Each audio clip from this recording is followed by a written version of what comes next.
આજ રોજ morning walkers Kamati બાગના તમામ સભ્યો અને નૂતન વર્ષ અભિનંદનમાં એક સ્નેહ મિલન સમારંભ રાખવામાં આવ્યો હતો. તેમાં તમામ મોર્નિંગ વોકર્સના જે રોજ ચાલવા આવે છે એ લોકો માટે જમવાની બી વિશેષ વ્યવસ્થા નાસ્તાની કરવામાં આવી હતી.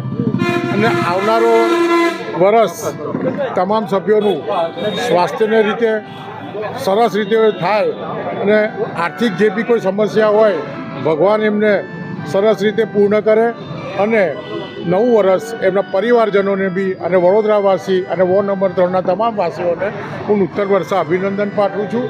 અને એ સમયે આજે મારી બર્થડે નિમિત્તે એ પણ હોવાથી સંયોજનક એની બી એક પાર્ટીનું આયોજન કરવામાં હતું અને તમામ મોર્નિંગ વોકર્સના લોકોને આજે નાસ્તાનું આયોજન કરી અને એક વિશેષ પાર્ટી આપવામાં આવી.